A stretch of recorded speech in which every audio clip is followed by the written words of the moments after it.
అందరికీ మహిళా సోదరిమణులకి అంతర్జాతీయ మహిళా దినోత్సవ శుభాకాంక్షలు.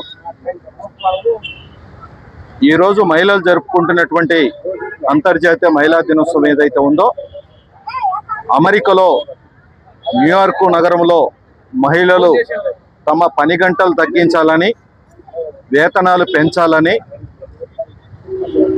సుమారు ఒక 15,000 మందితో పెద్ద ఎత్తున పోరాటం జరిగింది.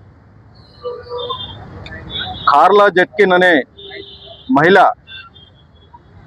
ఈ మహిళా దినోత్సవం కోసం పెద్ద ఎత్తున ఒక సామాజిక కార్యకర్త, ఆమె పెద్ద ఎత్తున ఆందోళన చేసి యునెస్కోలో ఈ అంతర్జాతీయ మహిళా దినోత్సవాన్ని ప్రపంచవ్యాప్తంగా జరపాలనేటువంటి దాన్ని ఒక తీర్మానం చేయడం జరిగింది.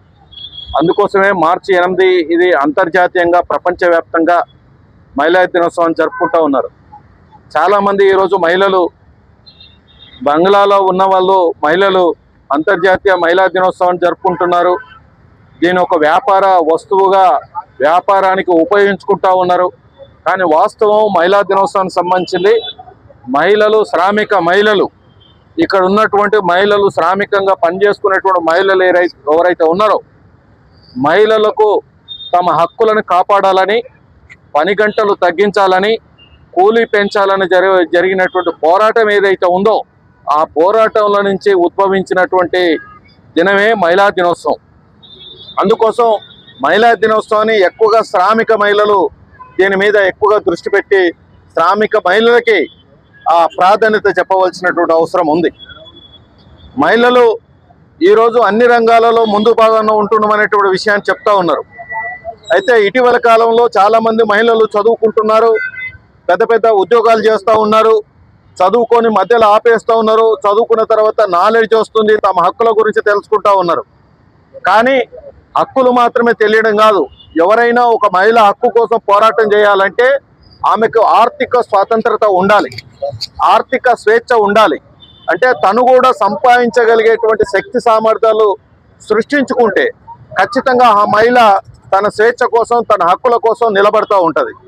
కానీ ఈరోజు చూస్తూ ఉన్నాం, మహిళలు చదువుకొని మధ్యలో ఆపేస్తూ ఉన్నారు, గృహిణిగా ఉండిపోతూ ఉంది.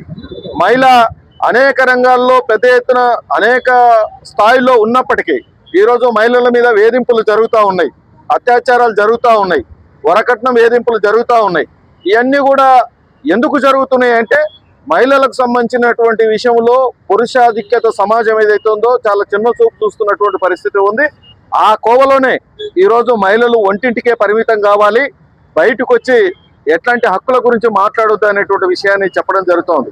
కానీ ఇది కాదు, మహిళా దినోత్సవం సందర్భంగా మహిళలు తమ హక్కుల కోసం మాట్లాడాలి, తమ సామాజిక భద్రత గురించి మాట్లాడాలి, మహిళల మీద జరుగుతున్న వేధింపుల గురించి మాట్లాడాలి, అదేవిధంగా మహిళలకు సంబంధించిన చదువు గురించి మాట్లాడాలి, మహిళలకు సంబంధించిన ఉద్యోగ అవకాశాల గురించి మాట్లాడాలి, మహిళలు వ్యాపారాల్లోకి రావాలనేటువంటి విషయాన్ని మాట్లాడాలి. కానీ ఈరోజు చూస్తూ ఉంటే మహిళా సాధికారత గురించి మాట్లాడుతుంటే ప్రభుత్వాలు మహిళా దినోత్సవం సందర్భంగా.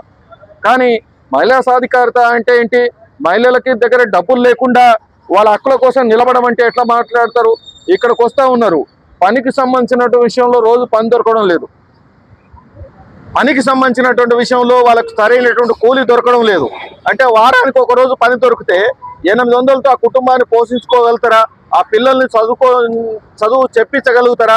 మరి ప్రభుత్వమే వీళ్ళకి కావలసినటువంటి పనిని కల్పించేటువంటి పద్ధతిలో మహిళలకి ప్రభుత్వాలు చూడాలి.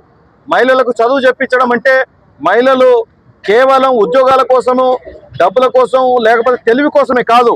ఒక మహిళ పురుషుడికి చదువు చెప్తే ఇంట్లో పిల్లలకి చదువు చెప్పేటువంటి పరిస్థితి ఉండదు. కానీ అదే మహిళ చదువు నేర్చుకుంటే ఆ కుటుంబం మొత్తం కూడా వెలుగులోకి తీసుకొస్తుంది, ఆ కుటుంబాన్ని మొత్తం పిల్లలను కూర్చుండబెట్టి చదువు చెప్తుంది.